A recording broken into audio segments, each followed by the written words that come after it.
सभी को जोहार। हम लोग भाषा विज्ञान का अध्ययन कर रहे थे। भाषा विज्ञान के अध्ययन में आज हम लोग जानेंगे कि भाषा की उत्पत्ति कैसे हुई और उनके उत्पत्ति से संबंधित क्या क्या सिद्धांत हैं। भाषा जो लाखों साल पहले ये शुरू हुई, जो भाषा का प्रयोग आज हम लोग करते हैं। भाषा तो हम लोग जानते ही हैं कि अपने मन के विचारों को बोलकर जो हम लोग प्रकट करते हैं, मन के विचारों को प्रकट करते हैं, वही भाषा है। तो उसी में हम लोग आज जानेंगे कि उत्पत्ति कैसे हुई होगी, क्या क्या उससे संबंधित विद्वानों के मत हैं कि क्या कारण रहा होगा कि भाषा की उत्पत्ति हुई। इसी के बारे में हम लोग जानने का आज प्रयास करेंगे। जैसे भाषा उत्पत्ति को लेकर विद्वानों का मत है। इन्होंने दो मार्ग बताए हैं। जैसे पहला मार्ग है प्रत्यक्ष मार्ग। इसके अंतर्गत विद्वानों ने ये बताया है कि जिसमें भाषा की आदिम अवस्था से चलकर उसकी वर्तमान तक विकसित अवस्था जो है उस पर विचार किया जाता है। मतलब आदिम अवस्था से लेकर जब भाषा प्रारंभ में शुरू हुई, वहाँ से लेकर आज जिस भाषा का हम लोग प्रयोग करते हैं, जिस विकसित रूप का भाषा के जिस विकसित रूप का हम लोग प्रयोग करते हैं, उस अवस्था तक का अध्ययन करता है ये प्रत्यक्ष मार्ग कि कैसे विकास हुआ और आज किस अवस्था तक है और कैसे ये पहुंचा। दूसरा है परोक्ष मार्ग। परोक्ष मार्ग जो है ये प्रत्यक्ष मार्ग के विपरीत है। इसमें है कि विकसित दशा, मतलब कि आज की जो अवस्था है उससे पीछे की दशा, मतलब कि आज से वो पीछे की ओर चलता है और आदिम अवस्था तक पहुंचता है। तो उत्पत्ति संबंधित ये दो मार्ग अपनाए विद्वानों ने, जिसमें पहला है कि जो आदिम अवस्था से आज के विकसित अवस्था तक कैसे पहुंचा इसका अध्ययन किया जाता है, और परोक्ष मार्ग में है कि विकसित अवस्था से कैसे आदिम अवस्था तक लौटा जाता है, उसका अध्ययन किया जाता है। ठीक है, तो पहला हम लोग देते हैं प्रत्यक्ष मार्ग। प्रत्यक्ष मार्ग में क्या है कि इसमें जो यूनानी विद्वानों ने सबसे पहले इसका अध्ययन शुरू किया कि प्रत्यक्ष मार्ग के तहत कैसे भाषा विकसित हुई होगी।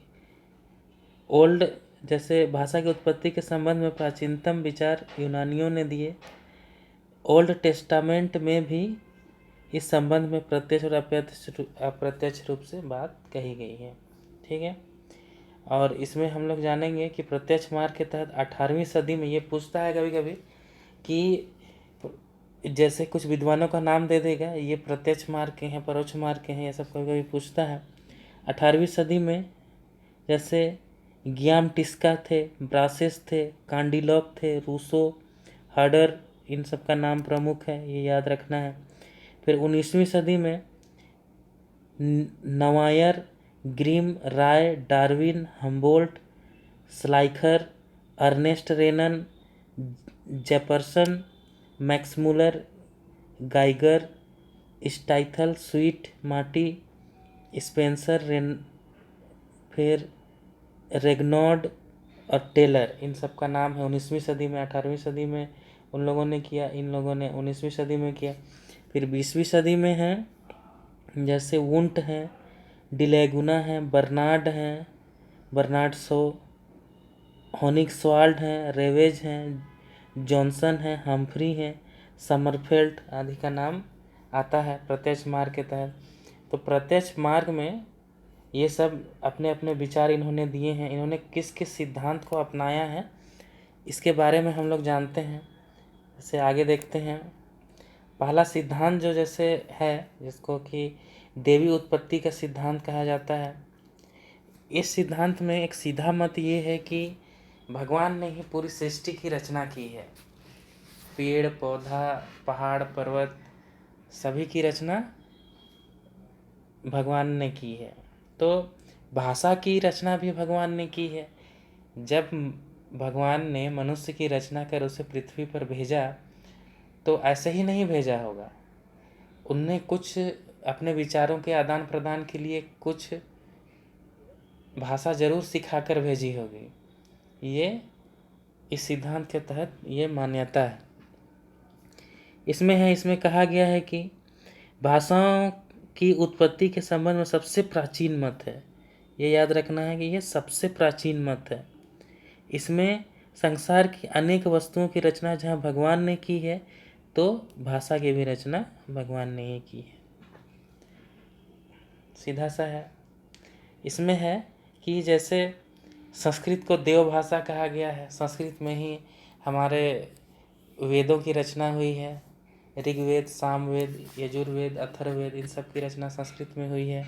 तो इन सब की रचना देवलोक में हुई है, ऐसा कहा जाता है। तो संस्कृत को देवों की भाषा थी, जिसे वेदों के द्वारा पृथ्वी पे लाया गया, ऐसा माना जाता है सिद्धांत के तहत।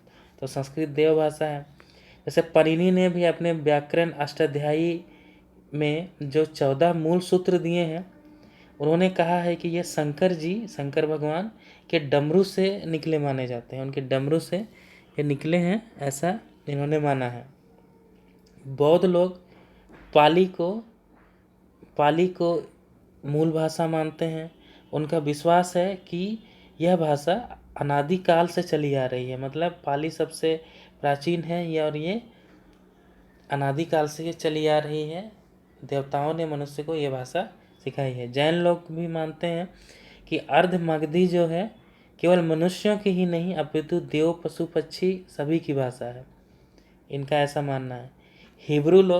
हिब्रू विद्वान ये मानते हैं कि हिब्रू ही संसार की सभी भाषाओं की जननी है, ऐसा इन्होंने माना है।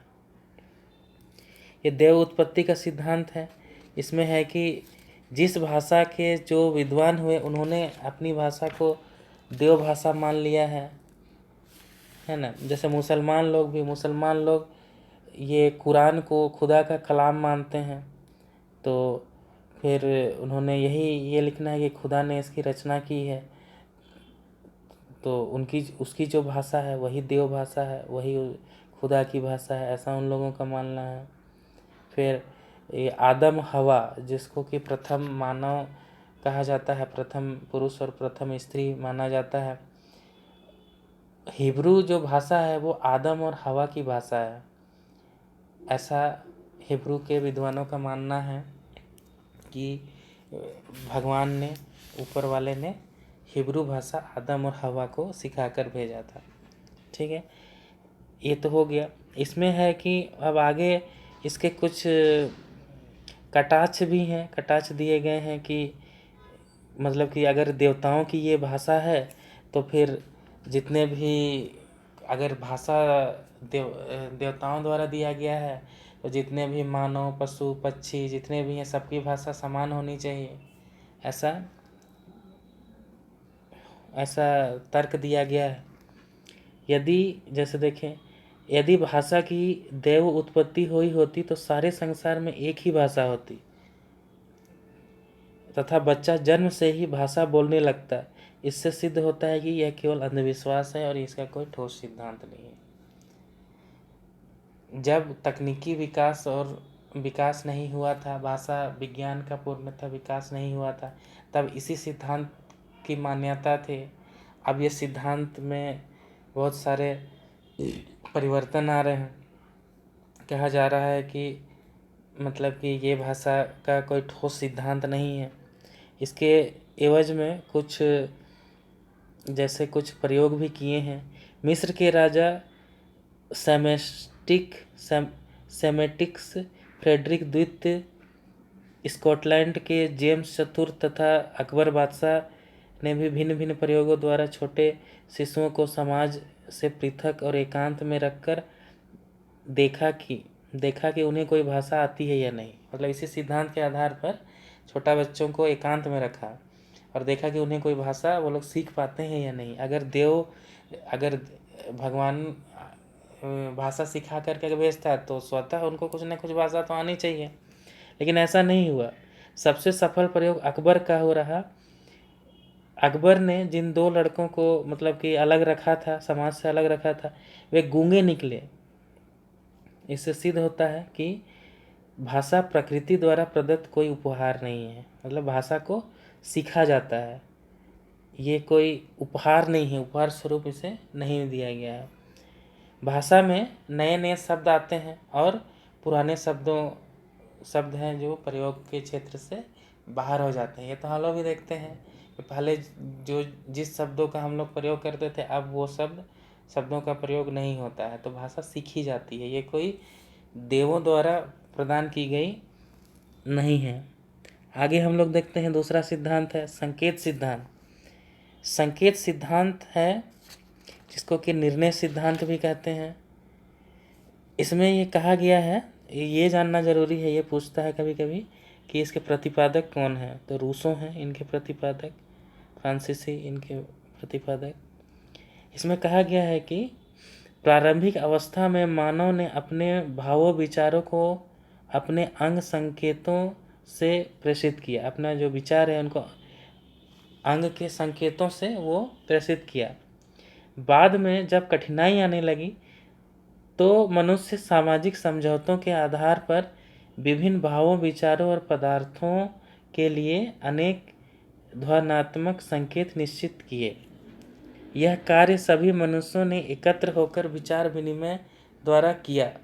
इस प्रकार भाषा का क्रमिक गठन हुआ और एक सामाजिक पृष्ठभूमि में सांकेतिक संस्था द्वारा भाषा की उत्पत्ति हुई। ये रूसो के विचार हैं।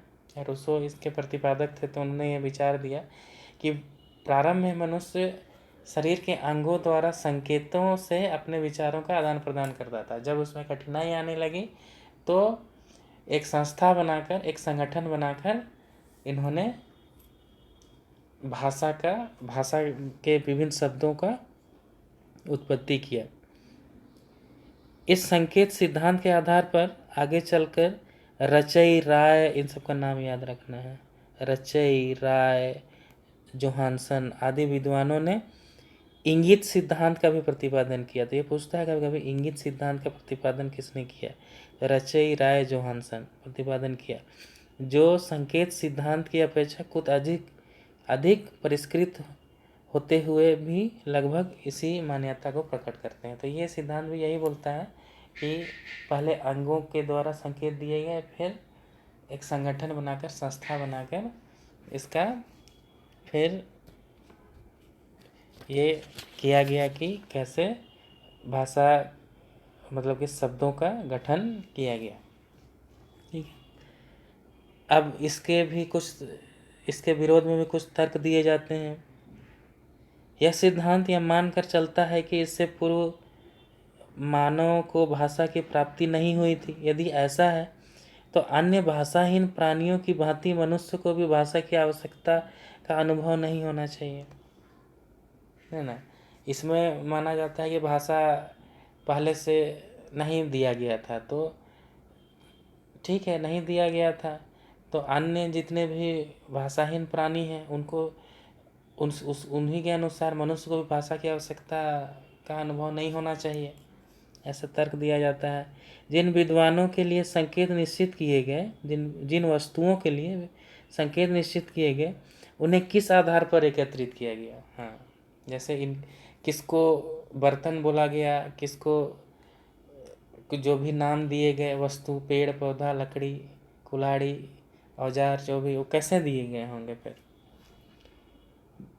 फिर भाषा के अभाव में इतना बड़ा निर्णय कैसे लिया गया, कैसे इतना बड़ा निर्णय लिया गया कि भाषा इन शब्दों का कैसे उपयोग करना है, इन शब्दों को कहाँ उपयोग करना है, ये सब निर्णय कैसे लिया गया। और भाषा के अभाव में संगठन कैसे बना होगा, ये भी बहुत बड़ा सोचने वाली बात है। तो इन सिद्धांतों को याद रखना है। आगे के क्लास में हम लोग बाकी जितने सिद्धांत हैं उनका हम लोग चर्चा करेंगे।